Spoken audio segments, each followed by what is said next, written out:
Hamparan sawah hijau Bali yang memekau adalah bukti kearifan lokal luar biasa. Di balik keindahannya, ada sebuah sistem irigasi kuno bernama Subak. Subak adalah jantung pertanian Bali, mengatur distribusi air vital. Sistem ini telah menopang kehidupan dan budaya masyarakat Bali selama berabad-abad. Pernahkah kita bertanya, siapa sebenarnya arsitek di balik sistem Subak ini? Subak lebih dari sekadar saluran air. Ia adalah filosofi hidup dan kebersamaan.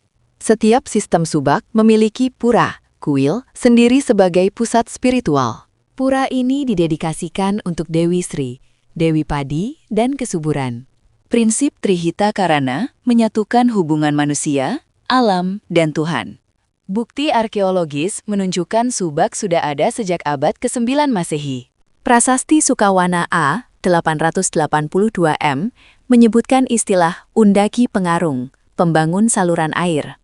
Namun, ini tidak menunjuk pada satu individu sebagai pencipta Subak tunggal.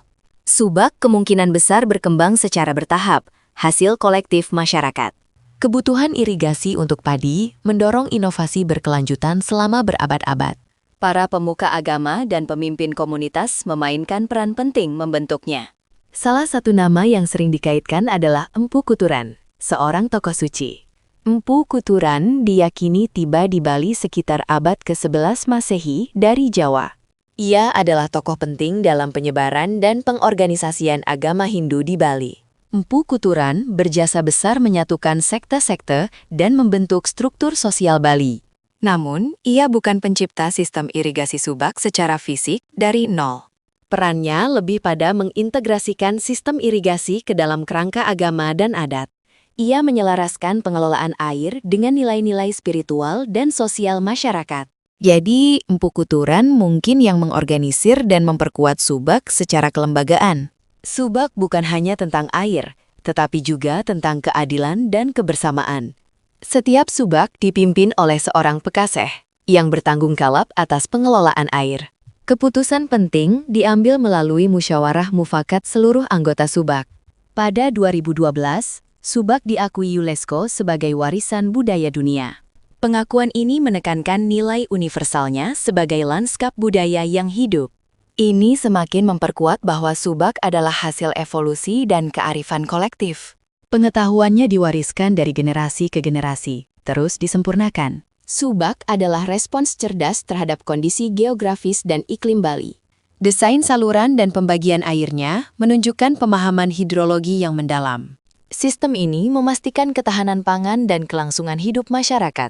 Kini, Subak menghadapi tantangan modernisasi dan perubahan lahan. Penting untuk melestarikan Subak agar kearifan ini tidak hilang di telan zaman. Subak adalah cerminan jati diri Bali. Sebuah warisan yang tak ternilai harganya. Jadi, siapa yang pertama kali menciptakan Subak?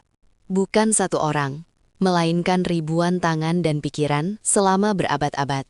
Ini adalah puncak kearifan leluhur yang diwariskan dengan penuh kesadaran. Subak adalah simbol nyata gotong royong dan keselarasan abadi. Sistem ini terus hidup dan bernafas, beradaptasi dengan zaman. Menghubungkan masa lalu, kini, dan masa depan pertanian Bali yang berkelanjutan. Subak adalah warisan yang tak tergantikan bagi peradaban dunia. Kita dapat belajar banyak dari harmoni yang diajarkan oleh Subak. Kisah Subak adalah kisah ketahanan, spiritualitas, dan kebersamaan sejati. Mari kita jaga dan lestarikan Subak sebagai harta tak ternilai bangsa. Terima kasih Bali atas pelajaran berharga dari Subak yang abadi. Pengelolaan air yang hebat ini adalah mahakarya tanpa satupun arsitek. Kebersamaan dan spiritualitas adalah kunci keberlanjutan sistem agung ini. Mungkin tak ada satu individu, melainkan kebijaksanaan kolektif yang tak lekang waktu.